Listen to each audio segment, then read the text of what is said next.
So as we resume the teaching, please once more give rise to bodhicitta and listen with bodhicitta. So we have covered already 5 of the 6 bardos. We've discussed the bardo of living, the bardo of dreams, the bardo of meditation, the bardo of dying, and the bardo of dharmata.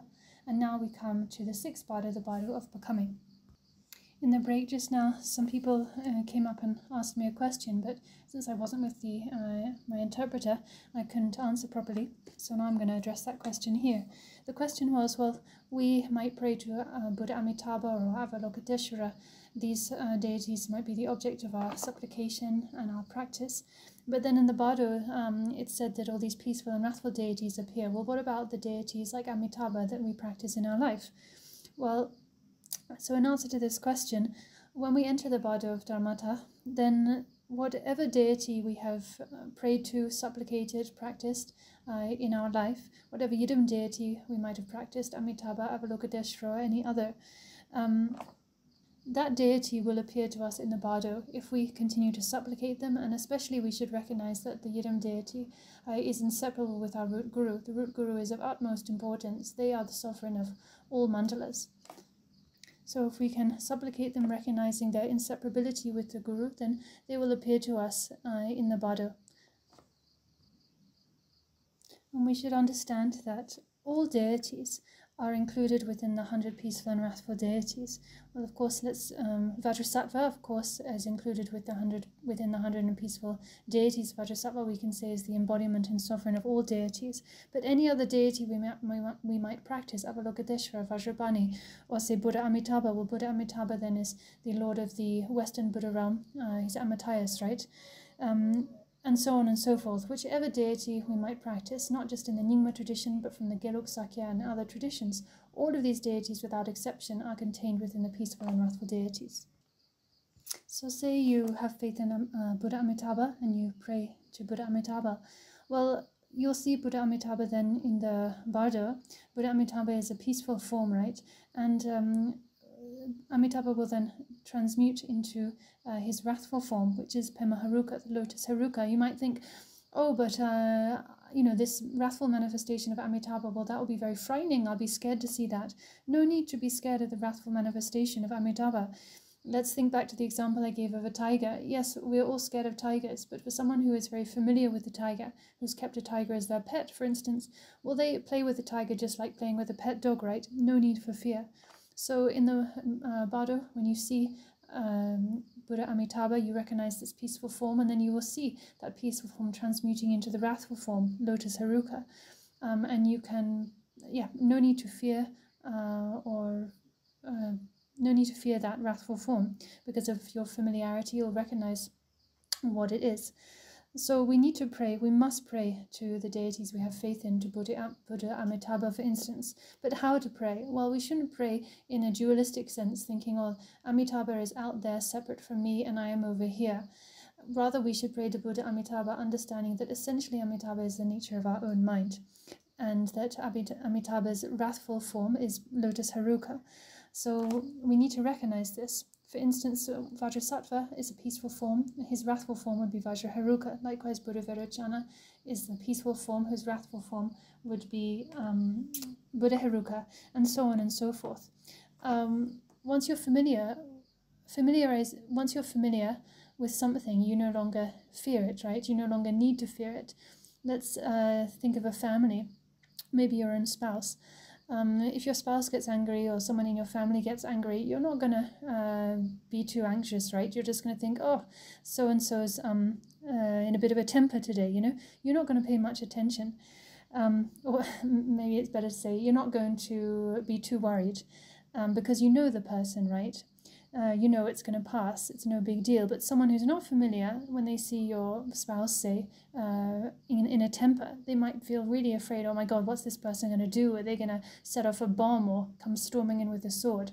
But for you, because of your familiarity, you don't have fear, right? So it's like that. Like Avalokiteshvara, if you pray to Avalokiteshvara with sincere faith, well, Avalokiteshvara's wrathful form is Hayagriva, right? Hayagriva is actually a very wrathful deity, but if you're familiar with Hayagriva, well, then you won't respond with fear, because you'll recognize that, okay, this is the wrathful form of Hayagriva. This is the wrathful form of Avalokiteshvara. In short, by recognizing the nature of the appearance, then you will not respond, and you won't need to respond with fear. Our body is permeated by the peaceful and wrathful deities from the crown of our head to the soles of our feet. These peaceful and wrathful deities are none other than our own nature. They are not something separate from us. So if we recognize these appearances for what they are, if we recognize that actually these are just a manifestation of my own nature, well then we will not feel afraid, and we will have no need to feel afraid. Of course, sometimes we, because of not recognizing the nature of the thing, not recognizing what's going on, then we become confused, and then for sure we feel afraid. Like if we're in the dark, then we might see our reflection in a mirror but not recognize that it's our reflection. We might think it's someone else, and then we'll get a big fright and jump back, but actually we're just looking at a reflection of our own face. There's nothing threatening there, no need to be afraid. But of course, sometimes when we're not in a clear state of mind, when we become confused, then we react with fear, of course. So the point is that we need to recognize that these manifestations are our self-display and not fall into confusion. So in the case of Avalokiteshvara, well, we need to pray to Avalokiteshvara, but we need to recognize the nature of Avalokiteshvara. We need to recognize that actually Avalokiteshvara is self-display, none other than my own nature. And these other manifestations are the wrathful manifestations of Avalokiteshvara. We need to recognize also that these deities are none other than my own root guru, the root guru from whom I have received empowerment, and so on. And then we need to supplicate those manifestations, supplicate our guru with recognition that this is none other than self-display. And if we can do that, then we will not fall into a confused state in the bardo. We will not go astray. Whether we will be able to free ourselves in the bardo or not, in this bardo or not, depends on how much we've cultivated ourselves in our life. So how much and how well we have practiced in this life. If we can practice well and develop ourselves well in this life, well, when we reach the bardo of Dharmata, we will be able to liberate ourselves. If we have not practiced well, then we do not stand a chance of liberating ourselves in the bardo. Okay, so how can we recognize that we are practicing well? What is kind of the measurement or sign of practicing well in this life? Well, our dreams, the nature of our dreams. If in our dreams we find ourselves meeting Buddha Amitabha or Avalokiteshvara or Guru Rinpoche or our root guru and so on, we see these deities and we recognize them for what they are. Well, then that is a strong indication that in the bardo the same thing will happen. We'll be greeted by the deities and gurus, and as a result be liberated. Another good sign is that if we have very frightening dreams, and in the midst of that intense fear we find ourselves not thinking of our father, our mother, our spouse, our children, and so on, but instead we think of our gurus, our deity, our objects of refuge, the peaceful and wrathful deities, Guru Rinpoche, Amitabha, whoever it is, and by recalling those deities and calling out to them, then we are freed from that fear. The fear just dissolves. If we have those kinds of experiences in dreams, then that's a good indication that we will have similar experiences in the bardo and be liberated in the bardo as a result. So this is to say that if we experience less attachment to our experiences in our dreams, well, that's a strong indication that we'll be able to remain unattached to the experience of the bardo and thereby gain freedom, gain liberation. If, on the other hand, we find ourselves very attached to our dream experiences, we fall into desire and hatred, we react with fear and attachment, aversion, and so on and so forth to the various things we see in our dreams, our friends, our foes, and so on and so forth. Well, that is a clear sign that we will react in a similar way to the experiences of the bardo, and we will not find freedom there. So how do we reduce our attachment to our dream experiences? Well, we do that by training during waking life, training during the daytime and reducing our attachment to daytime or waking life appearances. So how to do that? Well, we have so many options. Meditating on emptiness, cultivating compassion, reflecting. By applying these and all other methods and approaches, we work at reducing our attachment to friends and foes, our attachment to our wealth, our enjoyments, our possessions, our status, respect, and so on and so forth. And as a result of reducing our attachment in our waking life, we will see the same reduction of attachment in our dreams.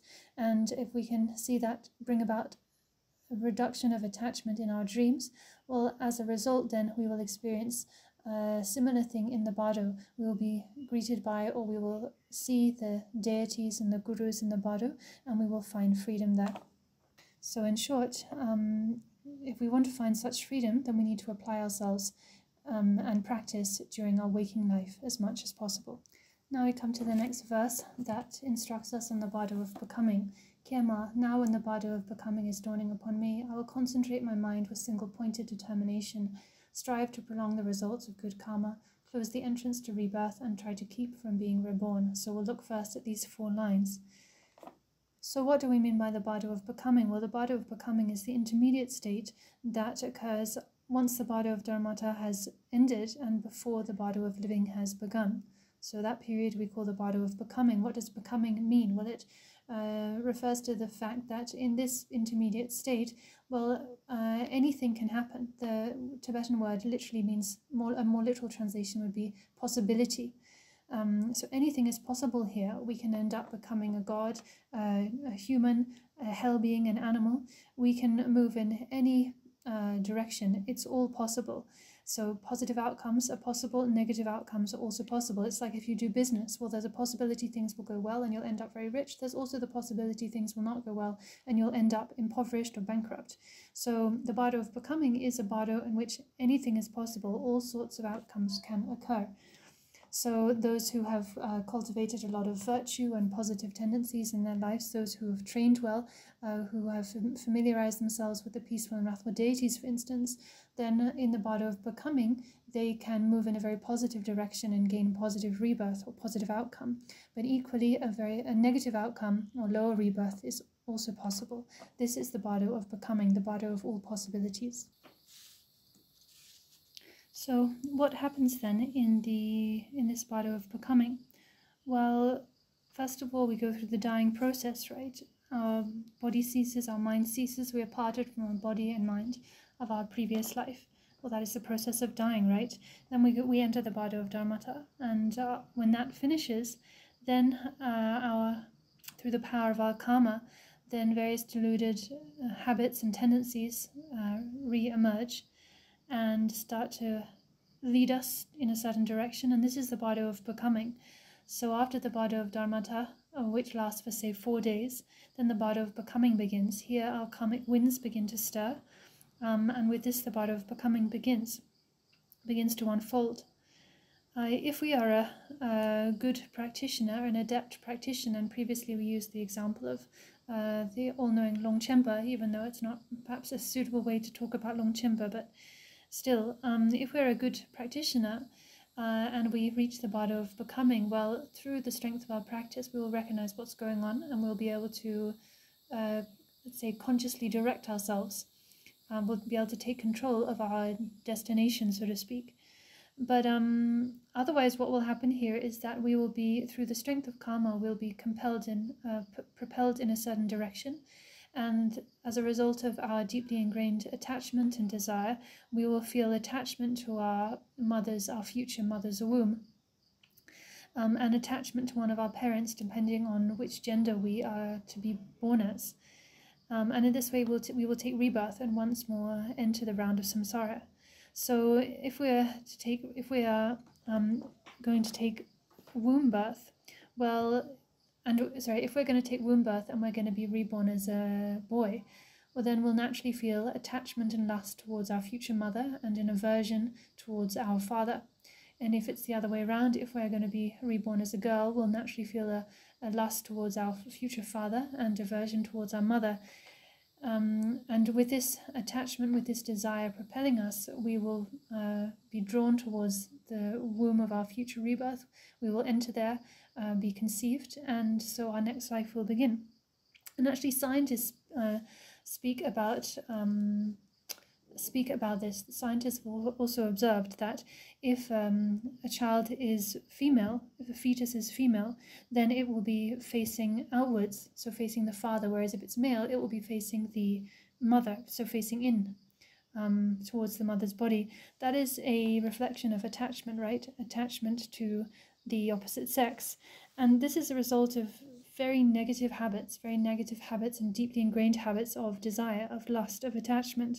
And it's these negative habits that drive us to take rebirth again, to enter the womb and begin another life. So it's also this deeply ingrained attachment that makes the mother's womb appear very beautiful to us. It looks very appealing, very attractive, and so we're automatically drawn there. Similarly, if we're to be reborn as an animal, we'll feel the same kind of attachment to our future mother's womb, whatever kind of animal it is. And similarly, we'll feel attachment and aversion to our mother and father, depending on which gender we are going to be born as.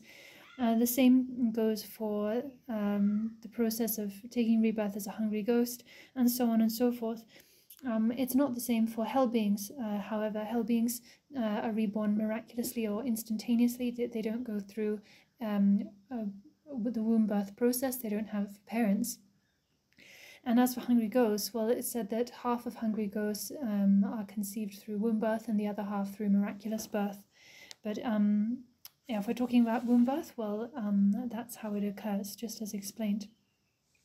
So if during our life we have cultivated ourselves through practice and we have developed some strength in generation stage practice, or we've trained in the Bardo and prepared ourselves in that way, then we'll be able to take hold of our situation.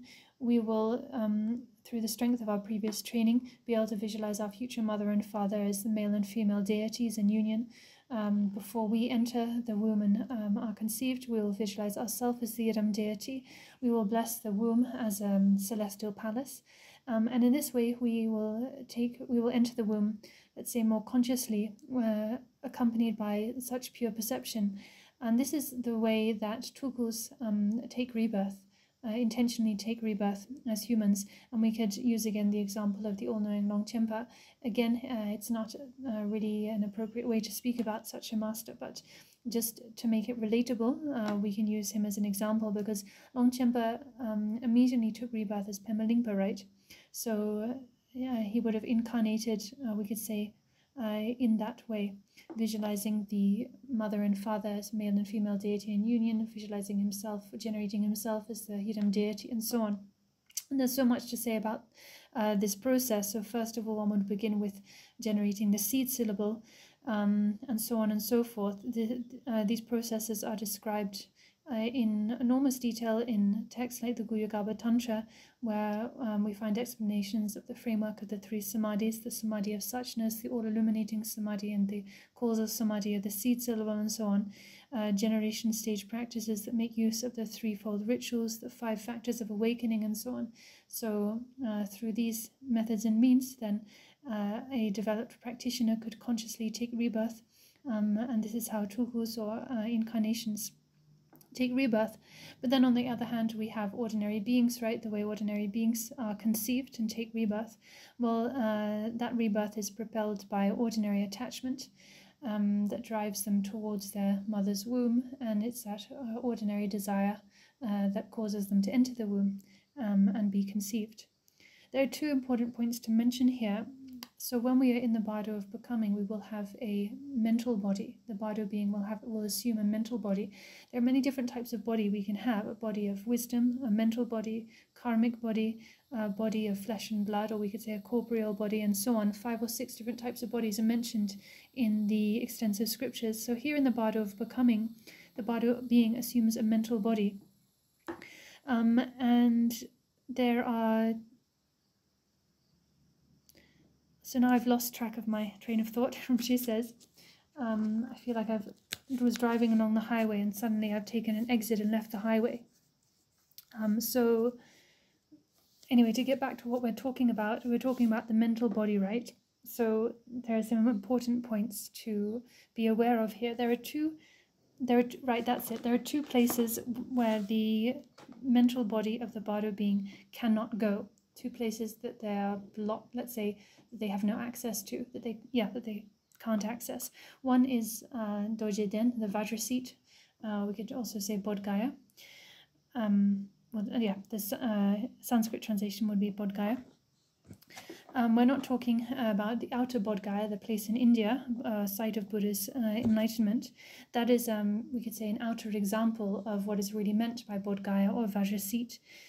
So indeed, the 1,002 Buddhas of this excellent eon, Buddha Shakyamuni included, manifest their enlightenment in the external location that we know of as Bodh Gaya, and then they turn the wheel of Dharma there. But the ultimate Bodh Gaya, the ultimate Vajra seat, is actually our basic awareness. This is how it's explained by Longchenpa in his Treasury of the Supreme Vehicle. So if we can be aware of, if we can access, be aware of this ultimate Bodh Gaya, our basic awareness, then as a result of that recognition, we will attain enlightenment. But the Bardo being, and indeed ordinary beings, cannot access this ultimate Bodh Gaya, right? They cannot recognize it. And the other place that the Bardo being with their mental body cannot access, cannot see, is their future mother's womb. So the destination of their next rebirth, and also their ultimate nature, the ultimate Bodh Gaya. These two things they cannot see, these two places they cannot access. So after the dying process, then the peaceful and wrathful deities manifest, right, accompanied by awesome lights, rays, sounds, and so on. And then below this awesome manifestation, the six realms, the realms of the six types of samsaric beings manifest in a more muted and, let's say, palatable or a more muted way. And due to the strength of our habits, our attachment, and so on, and our failure to recognize, then we are drawn, ordinary beings are drawn towards the muted lights that are the samsaric abodes. And then they move closer and closer to those lights and end up taking rebirth in one of those realms according to their karma. So the two things that this Bardo being cannot know are their know or see, or better word choice would actually be access. The two places they cannot access are their future mother's womb, and also Bodh Gaya, or we could translate it into English as Vajra seat. And here we're talking again about the ultimate Vajra seat, right? Basic awareness. So the reason that, basic awareness, and as we said, there is the external symbolic Bodh Gaya or Vajra seat location in India, where the Buddhas manifest their enlightenment and then turn the wheel of Dharma. But that is not what we're talking about here. We're talking about ultimate Bodh Gaya. If we can recognize our ultimate Bodh Gaya, basic awareness, then we will attain enlightenment. And indeed, this is the ultimate site of enlightenment for all beings, right? Whichever one of us, me, you, whoever, if we are to attain enlightenment, then we must recognize our basic awareness. And it's in basic awareness, through recognition of basic awareness, that we will attain enlightenment. It's the one and only, the very same site, the very same location of enlightenment applies to us all. And it's not recognizing this this basic awareness, this site of enlightenment, that we then move, as a result of not recognizing, we move towards rebirth, propelled by our own karma. So depending on the nature of our karma, we'll move towards rebirth as a human, as an animal, and so on and so forth. And as I've said, an adept practitioner will recognize what's going on, right? They will recognize where they are, what process is unfolding, and through the strength of their practice, they'll be able to bring this process to a halt. They will be able to block the entrance to the womb, and then find a more positive rebirth, a more positive destination.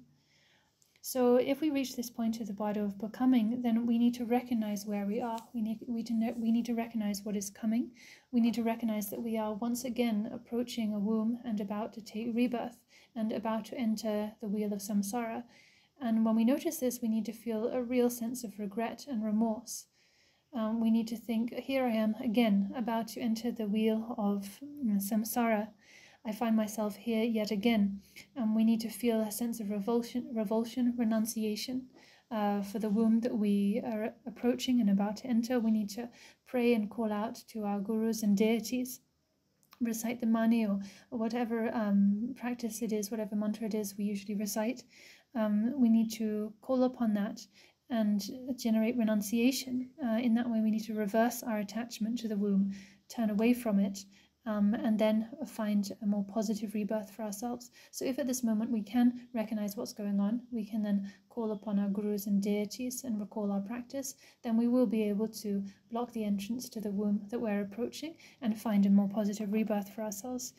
Most especially those who have observed the monastic vows purely in their during their lifetime, through the strength of observing that monastic discipline, they will naturally feel a repulsion for the future mother's womb. They will not perceive it as a pure and attractive place. They'll perceive it as impure and unattractive. They'll turn away from it. They will automatically turn away from such a rebirth and be born in Sukhavati or another pure realm, a place perfectly conducive to Dharma practice. Because why will that happen for such monastic practitioners? Well, because they have turned away from attachment, right? They've turned away from desire by recognizing it to be a negative emotion, by recognizing it to be a source of so many shortcomings. So through the strength of that, they will turn away from the entrance to the womb, and they will bring that process to a halt. So for all of us, we need to recognize what's going on at this point, feel renunciation, revulsion, and turn away from, we need to turn our backs on this attachment to our future womb and find a better rebirth for ourselves. So when we go through this bardo of becoming, well, first of all, the bardo of dharmata ceases, right? And then we enter the bardo of becoming. Well, let's for a minute remember what we discussed during the bardo of dying. Or we described the process that we go through, then how the white and red essences attained from our father and mother. They collapse, and as we go through the dissolution stages of dying, the 80 different conceptual states of attachment, aversion, ignorance, they all come to a halt, right? So that process now kind of reverses in the bardo of becoming. So the thoughts, the concepts of ignorance, attachment, and aversion, they start to re-emerge one by one. It's a bit like if you're fermenting alcohol, right, or a grain alcohol, you leave everything kind of settled and soaking for a while, and after some time it starts to ferment, right, and something starts to emerge. So now we have this re-emergence of these conceptual states. So here in the bardo of becoming, the what we call the pervading wind of ignorance stirs. Actually, if we go into any kind of detail in the subtle channels, winds, and essences, there is so much to say just talking about the subtle winds. We can say the wind energies. We can talk about many different types of wind: wisdom wind, karmic wind, the all-pervasive wind of ignorance, the ascending wind, descending wind, and so on and so forth. We don't have time to go into such details. In short, we have one of these many types of winds is the pervading wind of ignorance. And this is basically, we can say, the root of our rebirth in samsara. The principal cause for us taking rebirth again in samsara. This pervading wind of ignorance is essentially the mind. It is merged with the mind. It pervades the mind, and it performs a certain function of propelling us once more into samsara. So as this pervading wind of ignorance stirs, from it then further types of subtle wind emerge. The wind of wind, wind of fire, wind of water, wind of earth, these four winds. You might think someone who's not versed in such things or familiar with such teachings might think, what are you talking about? Wind is wind, wind is not water, so how can you have the wind of water, wind of fire, and so on? But actually scientists too speak of such things. I don't know much about science, about modern science, but I have heard that scientists also speak of how fire or the heat element can emerge from wind and so on and so forth. Anyway, we have the pervading wind of ignorance, from which emerges these 4 further types of wind: the wind of wind, wind of fire, wind of water, wind of earth. And as these 5 winds merge, they become coarser and coarser, and the 80 types of concepts that previously were brought to a halt during the Bardo of dying, they start to re-emerge. So first of all, the 7 concepts of ignorance re-emerge, then the 40 concepts of attachment, followed by the 33 concepts of aversion. These all re-emerge, re-arise one by one, because previously during the Bardo of dying they were brought to a halt, but they were not uprooted, right? They just became dormant. If during the Bardo of dying or previous point we had directly recognized the true nature of things, and through the strength of that recognition gained liberation, well, then these 80 concepts would have been not just brought to a halt, but uprooted, right? Uprooted once and for all.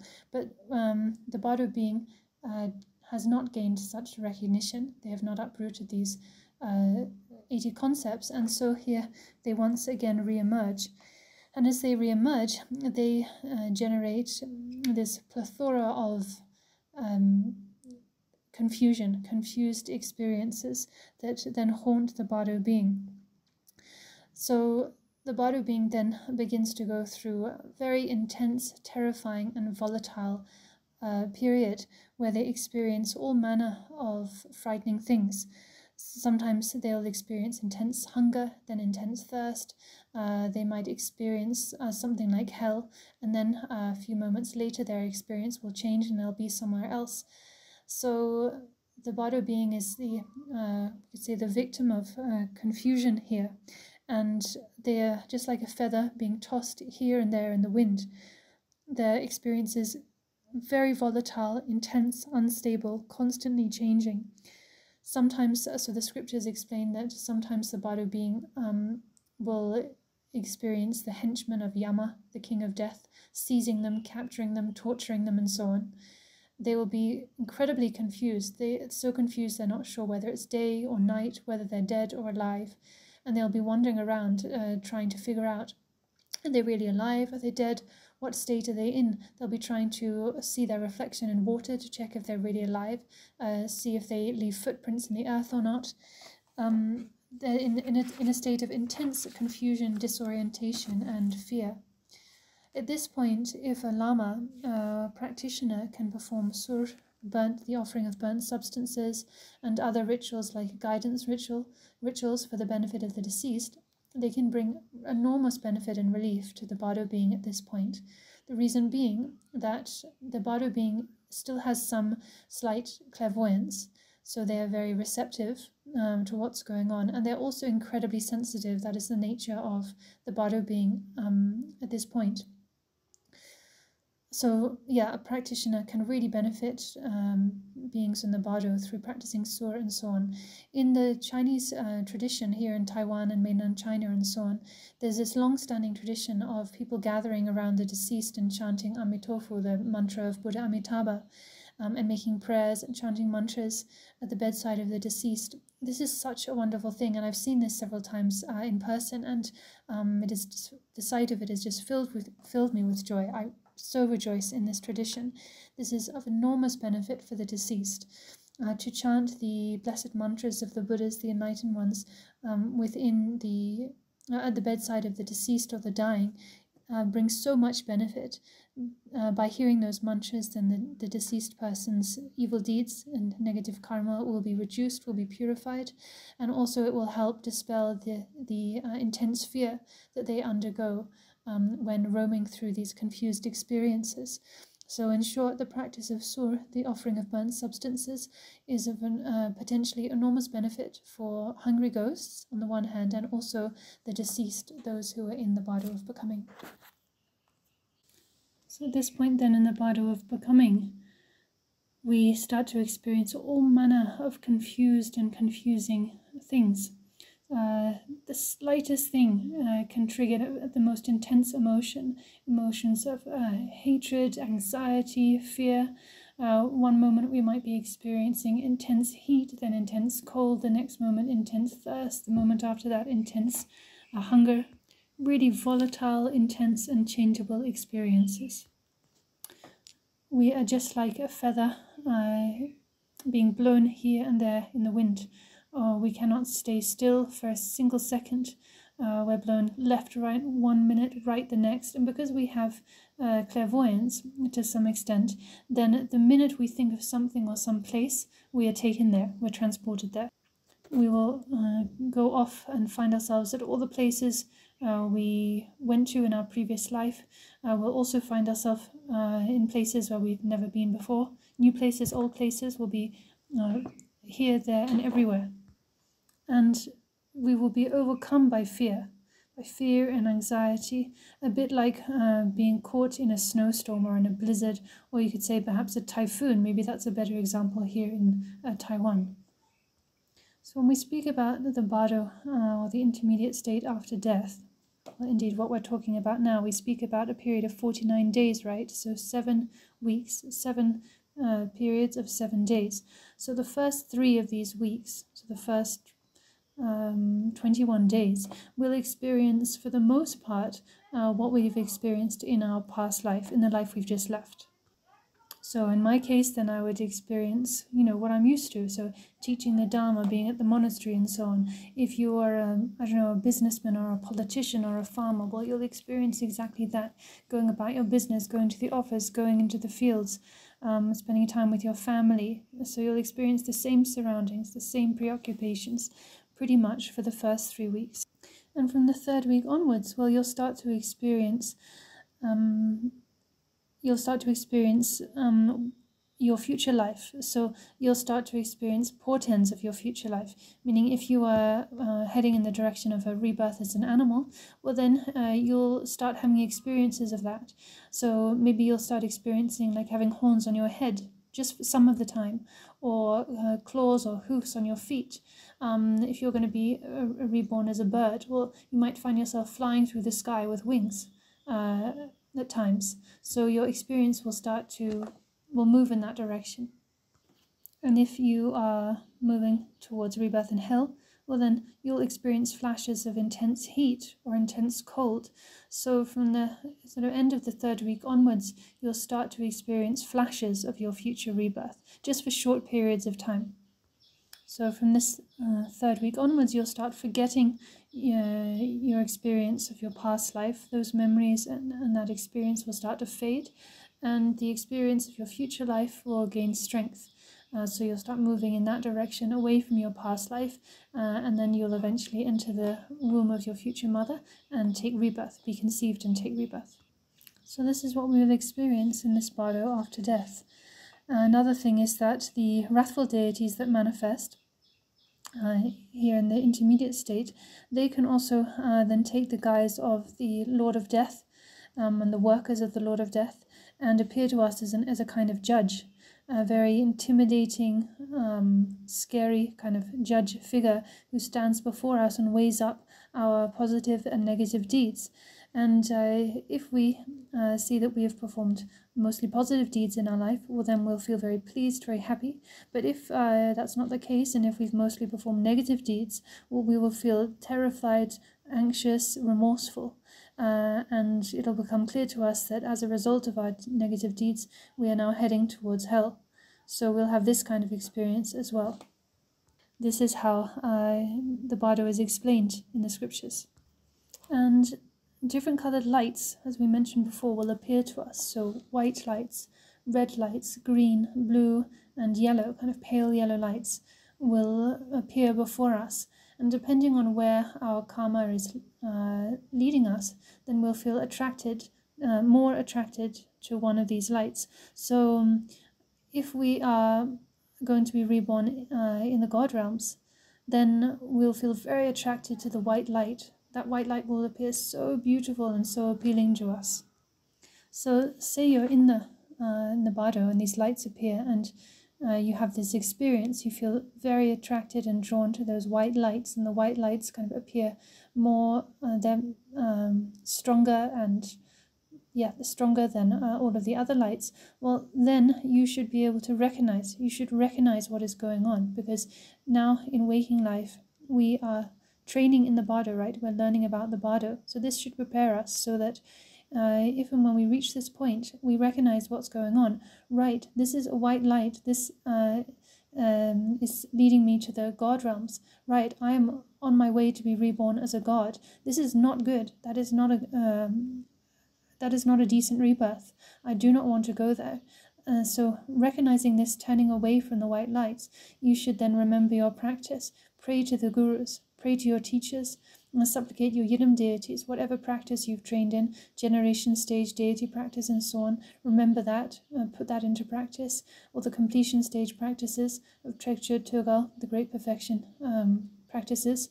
Recall those, train in them, rest in the state of your practice. Pray to Buddha Amitabha, for instance, and in that way you should pray and supplicate for a better rebirth, for instance, in Sugavati, Buddha Amitabha's pure realm, and you should turn away from rebirth in the God realm. And one note, this white light will be white, but kind of muted white, right? So likewise, there will be red light, but a kind of muted red, pale or muted red. And if we find ourselves attracted to this red light and moving in that direction, well, we should recognize that this is a sign that we're heading towards rebirth as a demigod, because we're training now in the Bardo, right? Learning about the Bardo and this process. So if we arrive in the intermediate state after death and we see this kind of pale light and feel attracted towards it, we should recognize, okay, I know what's going on. I'm heading towards rebirth as a demigod. That is not a good rebirth, and we should pause and redirect ourselves. So we should recognize what's going on, then we should turn away from that and pray to our gurus, our deities, Amitabha, Avalokiteshvara, Guru Rinpoche, and so on. We should pray to them, supplicate them, pray, please free me from the Bardo, free me from this state. We should pray to be reborn in their pure realms, like Zangdok in the case of Guru Rinpoche, Sugavati in the case of Amitabha, Potala in the case of Avalokiteshvara, and so on, and purify our future realm in that way, purify our destination. So in the same way, if we are heading towards rebirth as an animal, we'll be drawn to green light. If we're heading towards rebirth as a hungry ghost, we'll be drawn to pale yellow light. And if we're heading towards rebirth as a human, we'll be drawn towards blue light. And if we're heading towards the hell realms, well, we'll be attracted to, or we will see black light, dark black light, or maybe dark red light. So the appearance of these lights is a sign that we are heading towards rebirth in those various states. So we should recognize this, know what's going on, and not be drawn towards those lights. We should turn away from them. And if we really do have to take rebirth in one of these states, well then we should head towards the blue light, right? Because if we have to take rebirth, well, rebirth as a human being is the best possible rebirth. So if we have to take rebirth in one of these states, we should choose the human realm, and we should head towards the blue light, supplicate our gurus and deities that we can attain a positive human rebirth where we'll have the opportunity to practice the Dharma. So in short, that we can be reborn as a human practitioner, and to do so then we should visualize through the generation stage practices, visualize our future mother and father as the male and female deity in union. Also generate or visualize yourself as the deity. So say if the deity we're visualizing is Vajrasattva, then we would visualize our future mother as Vajradopa, Vajrasattva's consort, and our future father as Vajrasattva, the two of them in union. We would generate ourselves as the wisdom being, the Jnanasattva, starting with the seed syllable hung and so on and so forth. And if we consciously take rebirth in this way, then we can take a positive rebirth, maybe even as a tulku, at least as a future practitioner, a decent Dharma practitioner. So this is the whole point of training in the Bardo, what we mean by training in the Bardo, learning about the Bardo. That's what we're doing now. We're training in the Bardo, learning about these processes so that we will be prepared, so that when we go through the process of dying and so on and we arrive at these various experiences, we know what to do, right? We recognize what's going on and we can direct ourselves.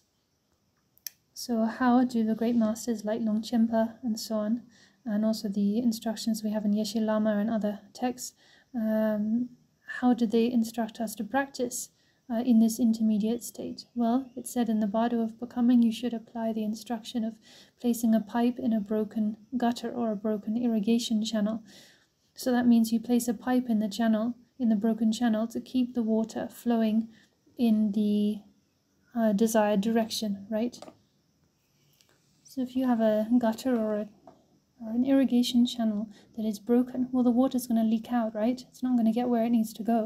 But if you lay a pipe there, well, that's going to keep the water flowing in the right direction. So like that, we need to apply this instruction. When we are at these times, in these situations, we need to apply ourselves, as just explained, so that we can direct ourselves. So that we can direct ourselves and get where we need to go. And to this end, performing the various practices for the deceased every 7 days during this 49-day period is of enormous benefit. So it could be that you practice the peaceful and wrathful deities, or have those practices done, or following the long-standing tradition that you have here in Taiwan and so on, practicing Amitofu, so praying to Buddha Amitabha for the deceased. This is an incredibly beneficial tradition and practice to do for the dying person, or for the deceased person. It will bring so much benefit to that deceased person and really help them attain a positive rebirth or a positive destination, most especially if a really genuine teacher, a genuine Lama, can perform a guidance ritual for the deceased. That will be of enormous benefit. But these days it's difficult to find really genuine qualified teachers who who are adept in the generation and completion stages and so on. It's also difficult to find sponsors or benefactors with genuine faith. So it's difficult. It's challenging. But nevertheless, if those conditions can come together, then such guidance rituals properly performed can really benefit the deceased. So each of us, each of you, should train as best as you can from now onwards, from today onwards, and cultivate faith, trust, devotion in the teachers and deities. So in your personal teachers, your root guru or root gurus. When we speak of a root guru, we're not talking necessarily about someone with a high title who gets placed up on a high throne. Root guru is the teacher who benefits you the most, in short, whom you naturally feel the most confidence in, and who you trust to be able to benefit you most genuinely. That is your root guru.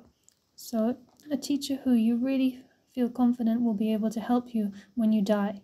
You really feel that kind of trust in. Such a teacher you can count as your teacher, as your guru. And the Dharma teaches, the scriptures explain that a root guru is one who bestows empowerment upon you, teaches you the tantras, and also bestows the pith instructions, means they point the nature of mind out to you. So in any case, when you reach the Bardo, then you should call upon, rouse faith in, and call upon the guru or gurus you have faith in. And again, here in Taiwan, often people speak about refuge lama, the guru with whom you take the refuge vows. They are definitely one of your teachers. But anyway, the root guru, root teacher, is defined as, just explained, someone who bestows empowerment, tantric transmission, and also pith instructions. If you can really call upon your teachers, your root gurus in the Bardo with faith, then definitely they will be able to free you from the Bardo. And if you must take rebirth again, well, you'll be able to take a positive rebirth. So we're pretty much out of time for our teaching session today. We have to do the closing prayers and so on. There's 50 or more people who want to take refuge and all of that. So we're pretty much out of time. So I think I'll have to stop here. There's, of course, so much more to say. But I think I will probably conclude here. So actually, before we conclude, we still have a few lines, closing lines of these verses to cover. So, this is the time when perseverance and pure perception are required. Abandon jealousy and meditate on the master and consort. So what is meant by this? Well, this is the time. This time in the intermediate state is a point where perseverance, meaning diligence, effort, exertion, and pure perception are required. So the pure perception cultivated by the generation and completion stages. This is a crucial and pivotal point where perseverance and pure perception are required from our side. abandon jealousy. Well, this jealousy is referring to a specific jealousy, actual sexual jealousy. So in the Bardo, when we're approaching rebirth, instead of feeling jealousy, this habitual jealousy that if one is to be reborn as a female, one would feel jealousy for one's future mother, an attachment to the father, and if one's to be reborn as a male, well, it would be the other way around. So rather than feeling this kind of sexual jealousy, instead meditate on the master and consort, visualize your future parents as the male and female deity. Cultivate that perception and rid yourself of jealousy. So if you visualize your future parents, if you visualize these figures as the guru and consort, male and female deity, well, then you'll feel faith, right, not jealousy. Then we have the next few lines. With mind far off and no thought of impending death, performing the meaningless activities of this life, to return empty-handed now would be utterly deluded. Recognize what is needed, the sacred Dharma. Why not practice it now, at this very moment? So these lines are lines of advice that apply to all 6 Bardos. With mind far off and no thought of impending death. So this is just describing the fact that none of us think about our impending death. It is inevitable. Our death is inevitable and impending. It is our destiny, inescapable destiny, and yet none of us have this in mind. Everyone thinks that they're going to live just that bit longer. No one thinks about their death. Even if someone is going to die tomorrow on their deathbed, still they think that they will be able to live a bit longer. Even if someone's in their 80s, they're not thinking about their death. They're thinking, oh, I'll be able to live till I'm 100, and so on. Just as Karma Lingpa said, there is not a single person in the world who is not going to die, but there is not a single person in the world who is thinking about their impending death. Performing in the meaningless activities of this life, so whatever we occupy ourselves with in this life, business, politics, farming, whatever kind of preoccupation or endeavor, projects we engage in, none of them have meaning. They are all meaningless, futile, essenceless. If we practice the Dharma, yeah, that has meaning. But that said, if we practice the Dharma with thoughts or with mundane ambition, the wish to attain the status of, say, a geshe, a lupan, a kimbo, a professor, or this or that, and we are actually seeking praise and respect and so on, well, then our Dharma practice is mixed with worldly thoughts, and it's not genuine practice. It's not genuine Dharma. As it said, if we do not practice Dharma purely, we don't practice Dharma according to the Dharma, then Dharma itself can become a cause for rebirth in the lower realms. So even if you have the title of a Lama, Tuku, Kempo, and so on, if you're not able to practice in a way that actually benefits your own mind, well then just having those titles is of no real benefit or import. There are many stories of Kempos and Tukus who actually ended up being reborn in the lower realms, even in hell, of roaming aimlessly in samsara. And in his 30 Pieces of Hard Advice, the all-knowing Longchenpa gives a lot of scoldings to lamas and tukus for that very reason. So even if you're a Kempo or a lama, if you focus on the activities that serve just this life, well, those activities are meaningless. To return empty-handed now, be utterly deluded. So now that you've obtained this precious human rebirth that is so incredibly difficult to obtain, now that you have encountered the sacred Dharma, you've met with genuine teachers, and you have this opportunity to practice. If you don't make use of this opportunity, you don't fulfill its potential, well then you'll just be like someone who travels to an island of jewels and yet doesn't pick up a single jewel and just returns home empty-handed. That would be such a shame and such a waste, right? So if we don't make use of this opportunity we have, well, there would be nothing more deluded, nothing more mistaken than that. Recognize what is needed, the sacred Dharma. So this is very clear. What is needed, what is necessary and purposeful is the sacred Dharma. That and that alone. And so, yeah, we need to recognize what is truly needed, what is truly meaningful, the sacred Dharma. And please understand that these are the words of Guru Rinpoche himself. These are the words of Karma Lingpa himself. These are not my words. You shouldn't think, oh, well, this is just Pema Riksa Rinpoche saying this and that. No, these are the words of Guru Rinpoche himself. I'm explaining and commenting on these words, but the words themselves come from the mouth of Guru Rinpoche, right? When it comes to the Dharma, these days, everyone talks about not having time. Oh, I'd love to go, but I just don't have the time. Oh, I'm not free, I'm busy with this and that. Whether you're a layperson or whether you're a lama or a monastic, what have you, well, it's always the same story, isn't it? Oh, I'd love to, but I'm not free. Well, that's just a reflection of your own priorities. So what is really meaningful, what is important, what is needed is the Dharma. It is as simple as that. And if you find that you're not free, well, that is because you're prioritizing worldly things and you're just immersing yourself in worldly things. So recognize what's needed, the sacred Dharma, and recognizing that, why not practice it now at this very moment? So we should practice the sublime Dharma right here, right now. But these days, how do people go about supposedly practicing the Dharma? Well, when it comes to ritual practice, then they practice, put on all sorts of special clothes and funny robes, and make a big show of beating their drums and playing the bell and so on. They do this in public and advertise it. When it comes to practicing Tsalung, the practices of the subtle channels and winds, well, they again, they do it like a performance. They have people film their leaps, their jumps, and their moves and so on, and spread those photos around. When it comes to study and debate, you find monks debating in the monastic courtyards with such fervor that they honestly look like they're possessed by a demon and stirring everyone up with negative emotion. Or you find monastics, say fully ordained monks, bhikshus, who walk around with their full set of robes on, with such a sense of self-righteousness. And then you have people like myself who are always teaching, always teaching kind of very freely and casually. None of these things are helpful. None of these things are really beneficial. We need to practice whatever kind of approach we're taking, whatever kind of practice we're doing. We need to practice in such a way that that practice actually merges with our mind, that it actually takes effect. So if you're, say, doing ritual practice, playing the Dhammaru and so on, well, you need to do so in such a way that it really touches your mind. And your practice should be rooted in an understanding of the view, the conduct, the meditation, the ground, the path, the fruition.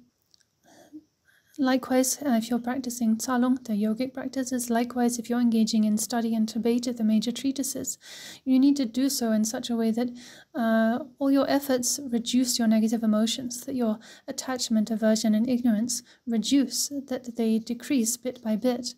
If you can practice in such a way, merging the Dharma with your mind, so that it really serves as a remedy for your afflictions, well, then there is genuine benefit to whichever approach you take, whether it be the study and debate of the major treatises, the 5 major genres of Buddha's teachings, whether it be ritual practice, using the Dhammaru and bell and so on and so forth. But otherwise, failing that, it's really no more than a performance, just a performance of music, in the case of puja, and then if you're not debating in a way that actually tames your mind, well, then it's no more than 2 people debating in a house of law and walking around dressed up in your monastic robes. Well, if that's not serving to tame your mind, it's no different than just dressing some horses and donkeys up with funny clothes. Likewise, if you might be very skilled in teaching and explaining the Dharma, but that's not necessarily of any use or benefit. Like me, I can sit here and teach and explain things well, sure, but who knows how I will fare when I come to die. Honestly speaking, you might fare better than me at the moment of death. As a result of your sincere but simple practice, your faith in Buddha Amitabha, Avalokiteshvara, and so on. From praying to Buddha Amitabha, then you'll probably go straight up to the pure realms at death, whereas someone like me, I can sit here and talk all I like, but maybe when death strikes, I will end up clawing at my chest with my mouth wide open and die like that. Whatever practice we're doing, whatever approach we take, it must serve as a remedy for our afflictions. It must serve to reduce and erode, wear away our attachment, our aversion, our ignorance, our pride, our jealousy, whether we are doing ritual practice, severance, for instance, or whether we're trading in the channels and winds, whether we're engaging in study and debate. It should all function to tame our mind. And what do we mean by tame our mind? We mean to reduce the afflictions of attachment, aversion, and so on that plague our mind. Because as Buddha said, to tame the mind, that is Buddha's teaching. Buddha said, commit not a single negativity, cultivate a wealth of virtue, and thoroughly tame your mind. This is Buddha's teaching. So I could quote 15 or 20 more quotations to the same effect, to just emphasize the fact that Buddha's teaching is to tame the mind, is meant to tame the mind. Whatever Dharma we do, it should tame our mind. That is the whole point and function of the Dharma. But when we talk about taming the mind, well, mind isn't a material thing that we can ground into a pulp, like grounding chili with a pestle and mortar. It's not like that. But the Dharma needs to tame our mind in the sense that it needs to mingle with our mind. It needs to become part of us. It needs to affect us. It needs to change us. If we see some change taking place in us, well, then that shows that, okay, our receiving this and that teaching, our doing this and that practice has taken effect. It has been meaningful. If you don't see any change taking place within yourself, then on the other hand, even if you receive hundreds of empowerments, hundreds of transmissions and teachings, that's really of no use. The whole point is to bring about some change to our minds. And to bring about that change, well, yes, then we need to pray to the gurus and the deities. We need to meditate on the gurus and deities, practice the generation stage and so on. We need to cultivate compassion. And we need to make use of every experience we have, positive and negative. When we encounter difficulties, illness, pain, and suffering, we need to apply our practice in those moments as well. Because these days, well, it's a bit presumptuous of me to say this, maybe. Presumptuous of me to say this, but nevertheless, when you look around these days at the way people are practicing, no matter where you are or what it is, it seems that the focus is always on external appearances. People have become obsessed with appearances. Is are the melodies being sung sweetly? Does so-and-so have a good voice? Is it a good performance? What kind of clothes are people wearing? What kind of clothes are people wearing? There are lots of kind of grandiose things being said and stated. Always the attention is on this, but this is absolutely not the point. The point, and the only point, is that we need to tame our minds, to bring the Dharma into our own experience and thereby tame and train our minds. That's why it says here in our text, why not practice it now, at this very moment? So what does it refer to? Well, the sacred Dharma, we could say the holy Dharma, the Dharma that can affect and change our minds. The great accomplished gurus have said, so the great accomplished ones, well, in Sanskrit this would be Mahasiddha. The great accomplished one, or Mahasiddha, really ultimately refers to Buddha, the perfectly enlightened one, or perfectly enlightened ones. Nevertheless, this term, the great accomplished ones, Drupchen Mahasiddha, is also used to describe those who have obtained the first bodhisattva bhumi on up. But in its real sense, the great accomplished one, or Mahasiddha, refers to a perfectly enlightened being. But as I said, it can also be used to describe anyone who's obtained the first bhumi or higher bhumis, so noble beings as well. And noble bodhisattvas as well, like we describe the 84 Mahasiddhas of India as Mahasiddhas, right? When we speak of words and their usages, we in texts like the Treasure of Abhidhamma, it's explained how there are, just from my side as translator, I'm not sure what the correct linguistic terms would be, but there are 4 different instances or possibilities of the use and application of a word.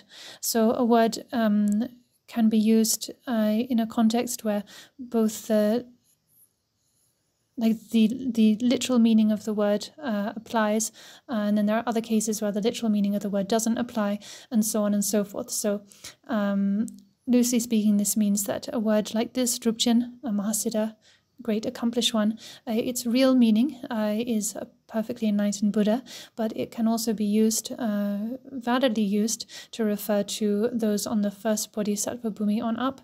And then it can be used it can also be used to say, just describe a monk. It can be given as a name to a monk who is not a perfectly enlightened Buddha, also not a bodhisattva on the bhumis, but nevertheless, it can be given and used as a name for someone. So there are different ways these words can be used. In short, great accomplished one essentially refers to the perfectly enlightened ones. And here, when it says great accomplished gurus, the translation has rendered this in the plural. But we should know that here we are speaking about Guru Rinpoche specifically, the great accomplished guru, Guru Padmasambhava, who is the king and sovereign of all gurus.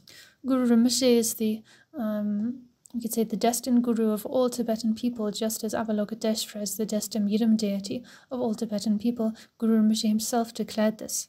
He's the, we could say, the karmically connected guru for the all Tibetan people, just like Avalokiteshvara is the karmically connected Yidam deity. So the great accomplished guru, Guru Rinpoche, has said, what has he said? Well, he's said or spoken, taught these instructions on the 6 Bardos, these instructions that we have just covered. Of course, we find teachings on the Bardo in many places and taught by many different teachers, but the instructions on the Bardo that we find in Karma Lingpa's cycle of the peaceful and wrathful deities are unique in their extensiveness, in their detail. And they are really a unique feature of the Ngagyo Nyingma teachings. So we could read these last few lines a little different, this third line a little differently from how it's rendered in our translation. So we could read it as, the great accomplished guru, namely Guru Rinpoche, has taught this, meaning everything that came above. If you do not keep in mind these instructions, so instead of reading this as, if you do not keep in mind your master's instructions, we can understand this as, if you do not keep in mind these instructions of Guru Rinpoche, these instructions on the Bardo that we've just been through, are you not deceiving yourself? So this is a rhetorical question, right? Are you not deceiving yourself? Well, basically we're saying, if you don't keep these instructions in mind, then yes, you are deceiving yourself. May these root verses of liberation upon hearing in the Bardo remain until samsara itself is emptied. So with this, we have concluded the text. So now in conclusion, let's chant these root verses of the 6 Bardos together, once from beginning to end. So we'll do this now. All of you have the text in Chinese, so please chant along in Chinese. And while doing this, then visualize, Guru Rinpoche or Buddha Amitabha if you prefer, or Vajrasattva, any of the peaceful and wrathful deities. Visualize whoever you feel disposed to visualize, vividly present before you. And in that way, please let's recite these verses together. So now, in a gesture of thanks, then the students will present a mandala offering. So now, the final thing, we'll take a few minutes for questions. So the first question is, well, when it comes to appearances, or we could say experiences, it's said that everything is just a deluded experience. It's all the product of confusion. And everything we experience lacks reality, is just like an illusion and dream. But if that's the case, well, does that also apply then to the experiences of the appearances of the guru, the deities, the pure realms, and so on? If those are also deluded experiences, then probably no need to cultivate them, right? No need to rely on them. And if that's the case, then what is the reason or the point of going to a pure realm? So an answer Rinpoche says, well, this is a good question and a good point. Indeed, if both our ordinary experiences and also the pure appearance of deities and so on are both confused experiences, then why do we need to try to abandon one and adopt the other? Very good question. Indeed, when we are in the basic state, the innate nature or the ground, then indeed we are beyond anything to accept, reject. We're beyond confusion, beyond the remedy of confusion. So no need to cultivate one kind of appearance and abandon another. So in the ground itself, then there's no problem, there's no issue. But once appearances arise from the ground and we are in the experience of those appearances, well then we have both delusion on the one hand and lack of delusion on the other hand. So once we're I'll just rephrase that. Once we are in the appearances that have arisen from the ground, well, then we have both deluded and undiluted appearances. So we have this polarity then. Just like if we have poison, well, we also then need medicine, right, to remedy the poison, to make us better. But if there's no poison to begin with, then no need for medicine, right? So accordingly, for as long as we ourselves are in a confused state, well, then we need a remedy to that confusion, and that remedy is the cultivation of pure appearance. So as long as we're experiencing deluded appearances, we need to make use of pure appearances to remedy those deluded experiences. So that is the answer. That's the issue. The next question is, if a Lama is practicing poa, the transference of consciousness for someone, at what point should they practice that poa? Should they do it in the bardo of dying or the bardo of dharmata? So Rinpoche answered, in the bardo of dying. Okay, so the next question is, when we go through the bardo of dying and we experience the different dissolution stages, then, well, this is a frightening process and we will be nervous and anxious. And it's said that at that point we should remember our teacher, we should remember the deity, and we should supplicate, recall them, and practice to dispel that fear. But when it says recall the guru, what does that really mean? Does that mean we need to think of the actual face of our physical guru? Or does it mean we need to recite a prayer like calling the gurus from afar? So how to recall the guru at this point? So an answer Rinpoche says, well, when we say remember the guru, recall the guru, essentially we're saying recall the enlightened mind of the guru, or we could say the heart of the guru. So the enlightened state that is the guru's mind, and to merge your own mind with that state. Because the guru's mind is the Dhammakaya, right? And in addition, if you remember the face of your physical guru, then indeed that will bring enormous blessings, because the guru is the embodiment of enormous blessings. It's said more potent and powerful than remembering the Yidam deity is remembering the guru. In the secret mantra teachings in the Vajrayana, the guru is incredibly precious, we could say incredibly potent and powerful. The guru is understood to be the embodiment of the three jewels of Buddha, Dharma and Sangha, the embodiment of the three roots, Guru, Yidam and Dakini. So the guru is incredibly precious in the secret mantra context. But of course, there are, well, when it comes to finding a guru, that's in your hands. And there are many different types of guru, right? Maybe 60 or so different types of guru that we can talk about. The guru from whom you receive the refuge vows, from whom you receive other levels of vows. But the guru endowed with what we call the threefold kindness, namely a guru who shows you the kindness of bestowing tantric empowerment, tantric transmission, and the pith instructions, the pointing out instructions. That guru is of utmost kindness and importance, you could say, and that kind of guru is even more precious, even more powerful for you than Buddha himself. So now we have two questions. The first is, well, about these instructions on the 6 bardos. Well, these have been streamed on YouTube and so on. Is that really okay? Is there not the danger of damaging Samaya, sharing these kinds of tantric teachings openly, publicly like that? Second question is about the practice of tsalung, the subtle channels and wind energies.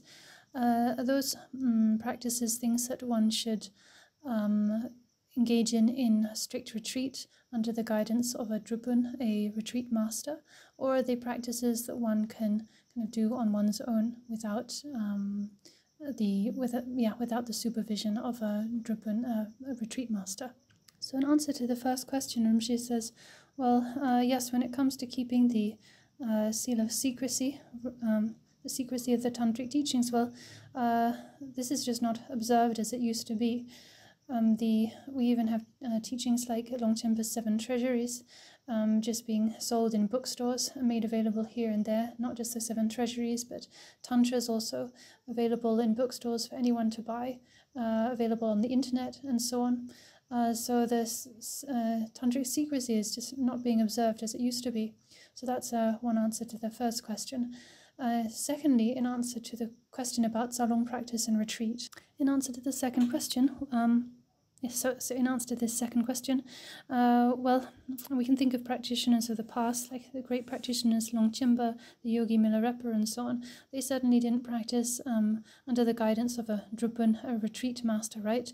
They practiced in solitude on their own.